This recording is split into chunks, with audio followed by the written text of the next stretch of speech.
Денес православната црква ги празнува светите маченици Адријан и Наталија и преподобниот Титој.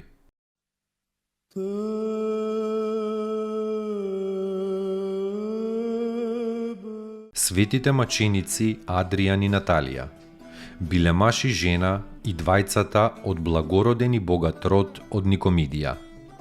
Адријан бил началник на писарот и незнабожец, а Наталија била тајна христијанка.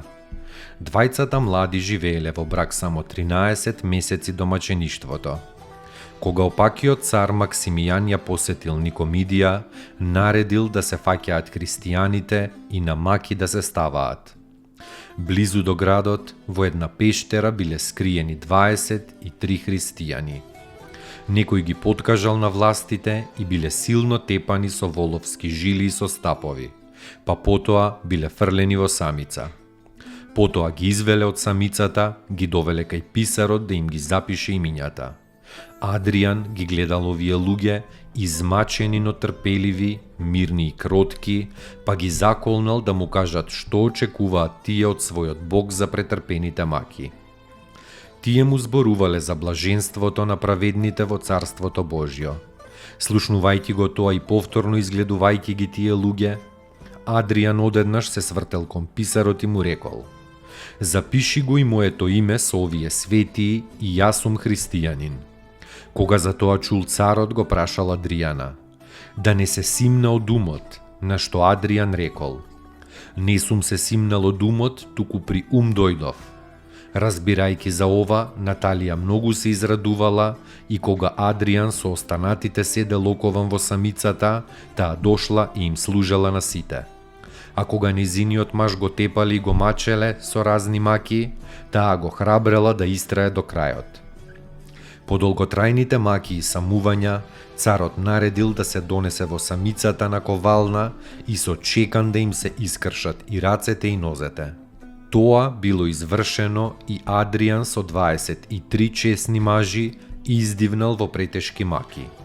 Моштите нивни Наталија ги пренела во Цариград и таму чесно ги погребала. По неколку дена и се јавил светиот Адријан, сиот во светлина и убавина, и ја повикал и таа да појде при Бога. И таа мирно го предала својот дух на Бога.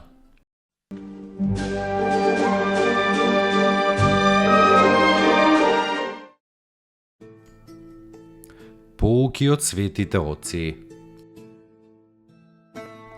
Според светот што го носи во себе, човекот суди за светот околу себе. Свети Јустин Келиски.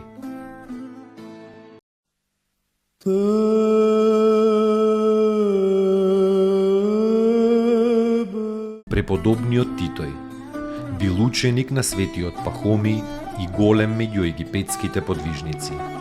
Бил игумен на манастирот во Тавена. Целиот живот го поминал во потполна чистота.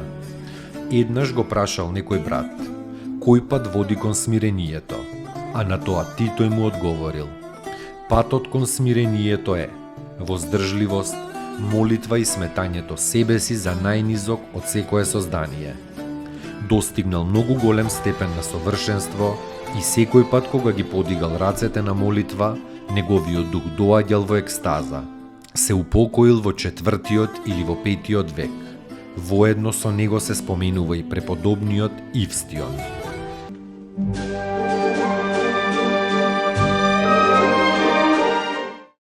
Поуки од светите отци. Сиот наш живот е прекрасна тајна, позната единствено на Бог. Тој се одвива чудесно по некаков таинствен план, кој што не го забележуваме и не го разбираме. Секогаш и во се постои некаква поврзаност на околностите, но целта на таа поврзаност нам не ни е позната. Ние го сфаќаме значењето на оваа или онаа ситуација, но во сето тоа постои длабока смисла. Нема ништо случајно во нашиот живот. Преподобен Варсануфи Оптински. Достойно est Јаково истину, блажити Тја Богородицу, присно блаженују и пренепорочнују и Матер Бога нашего, честнейшую Херувим и славнейшую без сравнения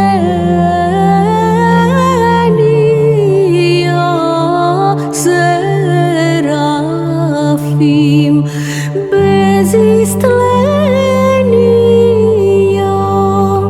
Бога слова рошую, суштую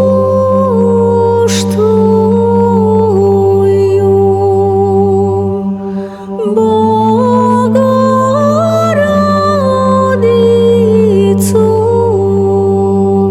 Тја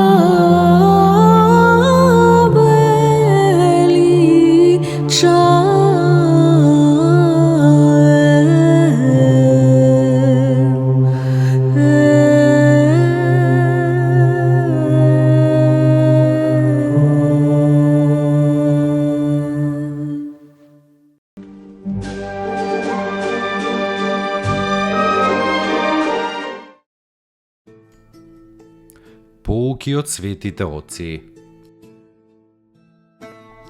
Никогаш не сум видел никој да се поправи преку гнев, туку секогаш преку љубов. Тогаш тој е спремен дури и на жртва.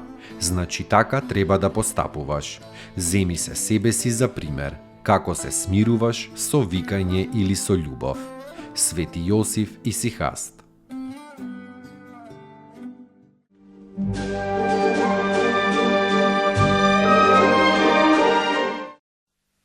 Te